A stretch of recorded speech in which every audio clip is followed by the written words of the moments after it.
Hello everyone, my name's Leanne and I'm a clinical nurse specialist in psychiatry. I work at West Australian Country Health Service. Today's presentation is on implementing recovery-orientated practice into trauma-informed care. I will start with Welcome to Country. I acknowledge the people of the Noongar Nation as the traditional custodians of the land on which I live and work, and pay respect to the ancestors and elders, past, present and emerging. This presentation is on implementing recovery-orientated practice for Indigenous Australians.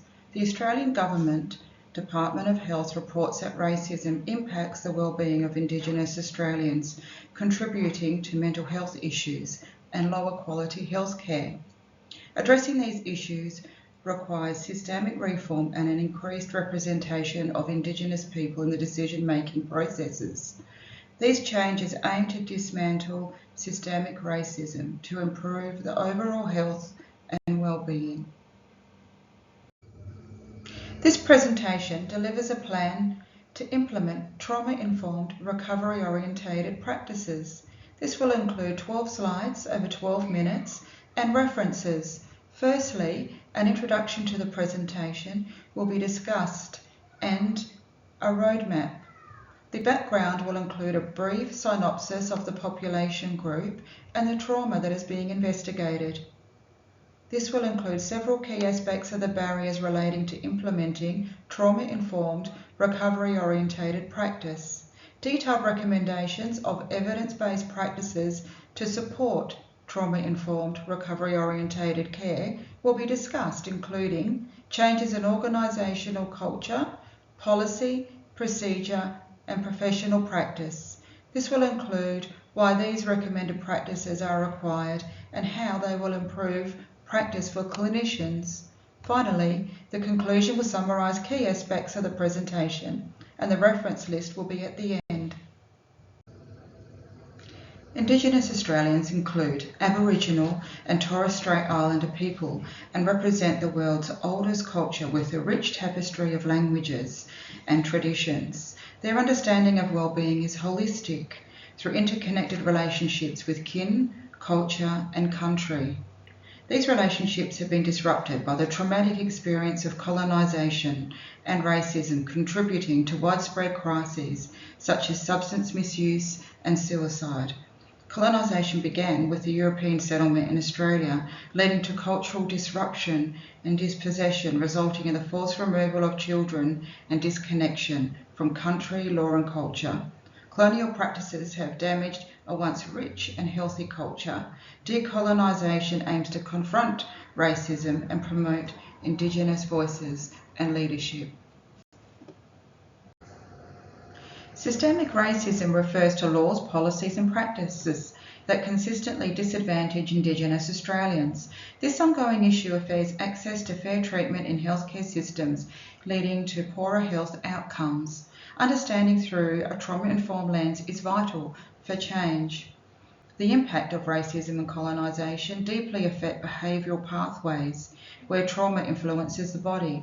This impacts overall well-being and is intensified by grief and psychological stress. Children exposed to trauma through their parents often experience heightened emotional distress that impacts their well-being. Confronting systemic racism is essential for restoring cultural identity. Key barriers include limited access to healthcare, cultural insensitivity and mental health stigma. Encounters with racism in the healthcare system have shown to delay help-seeking access to healthcare. Following a suicide, this can lead to family disruption, social isolation and increased risk of substance use. This can hinder people from seeking support. Fear of government intervention, hospitalisation and past negative experiences further contribute to deep mistrust in Western mental health services.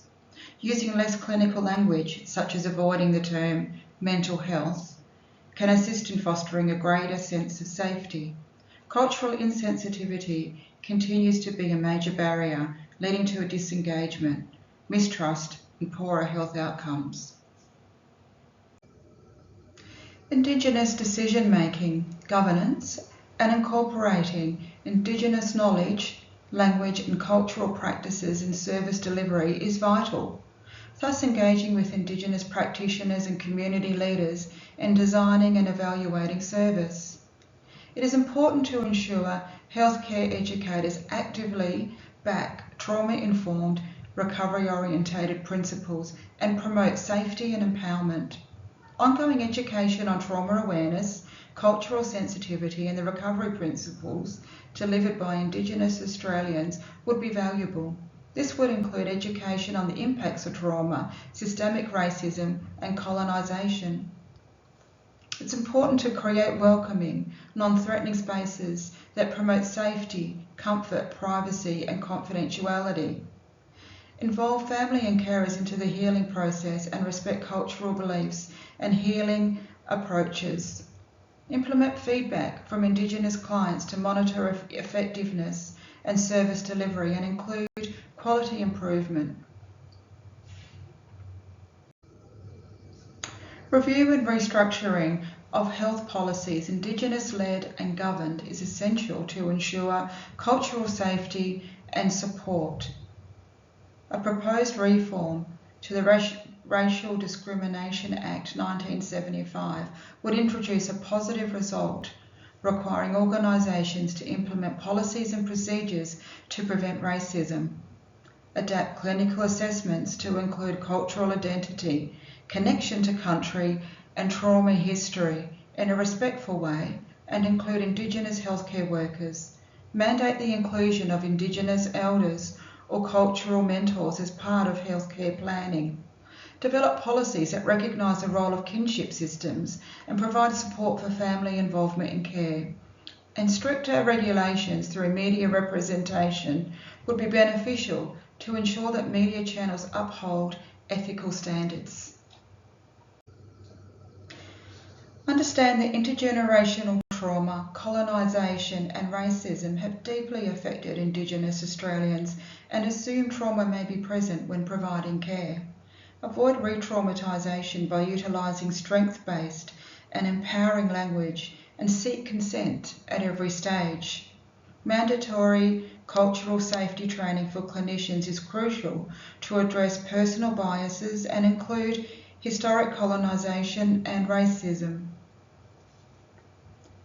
Encourage Australian governments to fund healthcare providers to work with Indigenous Australians by recognising historic trauma and integrating traditional healing into mainstream healthcare. Recognise lived experience and support clients to set their own goals and define what recovery means to them. Engage in clinical and peer supervision as reflective practice to reflect on own experiences, decisions, emotional responses and prevent professional burnout. Mainstream mental health services have failed to recognise the impacts of colonisation and the lasting effects of racism. Often these services are not culturally safe, accessible or trauma-informed, and they are ineffective in recognising the systemic and historic factors affecting Indigenous experiences of mental health. Mainstream mental health care services urgently require Indigenous worldviews and stories on law, traditions, culture, kin and spirituality to educate non-Indigenous clinicians. Indigenous concepts of healthcare are holistic, involving physical, emotional, spiritual and social well-being, originating in country and law. This approach integrates knowledge systems linking culture, spirituality, social structures and health, and expressed through stories, science, song and traditions.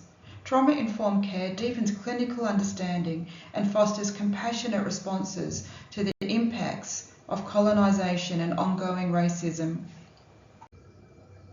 Recovery-orientated care complements trauma-informed practice and encourages clinicians to move beyond diagnosis, focusing on empowerment, strengths and personal goals.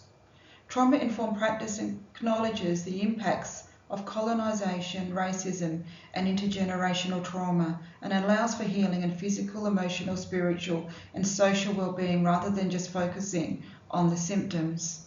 Feeling safe and respected encourages people to collaborate with providers, and together trauma-informed and recover-orientated practices support cultural identity restoration and decolonisation to promote sustainable healing and resilience for families, individuals and communities. Involving carers and kinship systems in recovery helps reduce isolation, stigma and carer fatigue, leading to more sustainable outcomes. Culturally safe, trauma-informed care and recovery-orientated practice is essential for achieving genuine cultural safety and supportive healing for Indigenous Australians. This is the foundation to delivering safe, competent, compassionate care that honours and respects Indigenous lived experiences. Genuine cultural safety requires a deep understanding of how colonisation and systemic racism have impacted the well-being of Indigenous Australians, families and communities. Trauma-informed, recovery-orientated approach fosters dignity, autonomy and empowerment. This supports systemic change across health policies, procedures and professional practices.